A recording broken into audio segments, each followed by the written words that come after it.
ఆవిడే అడిగింది పార్వతీదేవి, ఏమండి కైలాస పర్వతం మీద ఉంటాం, అఖిలాండ కోటి బ్రహ్మాండ నాయకుడు మీరు, ఎందుకంటే ఆ శ్మశానంలో ఉంటుంటారు?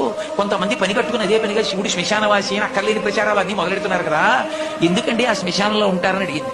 అడిగితే ఆనాడు మహాభారతం అనుశాసనిక పర్వంలో చెప్పాడు, పార్వతి నేనేం ఉత్తినే చేతకాని వాడనై ఉండలేదు, బ్రతికున్న నాళ్ళు అక్కడికెడదాం ఇక్కడికెడదామని పని లేకపోయినా షికార్లు తిరిగి నేను ఇంతటి వాణ్ణి అని గుండెల మీద చెయ్యేసుకుని ఇంత గర్వించి మా ఆవిడ, మా పిల్లలు, మా అన్నయ్య, మా తమ్ముడు, మా స్నేహితులు ఇంతమందిని చూపించిన వాడు ప్రాణం పోయిన తర్వాత ఎండు కర్రల మీద పడుకోబెట్టి తాడుతో కట్టేసి ఒంటి మీద కేవలం అత్యంత చవకబారు వస్త్రం ఒకటి పెట్టి పాడి మీదకి తీసుకెళ్లేటప్పుడు ఆ బట్ట కూడా తీసేసి కట్టెల మీద పడుకోబెట్టి ఇంధనం పోసి కట్ట వచ్చి అగ్నిహోత్రం వెలిగిస్తే తల దగ్గర నుంచి కాలుతూ వచ్చేసి తల బద్దలైపోయిన తర్వాత కాళ్ళు అరికాళ్లలోంచి నెత్తులు ముద్దలు ముద్దలుగా పైకొస్తుంటే పెద్ద కాళ్ళ పట్టుకుని కాళ్ళు పైకెత్తి వెనక్కి పారేస్తే నా ఒళ్ళదుకుని మురిసిపోయిన వాడు కట్టెలలో కాలిపోతుంటే జీవుడు పైకి లేచి చీకటి పడుతోందని వచ్చిన వాళ్ళందరూ స్నానం చేసి వెళ్ళిపోతే ఒక్కడే ఉండిపోయానని బెంగ పెట్టుకుని ఏడుస్తుంటే నేనున్నానని ఓదార్చడానికి ఉన్నాను.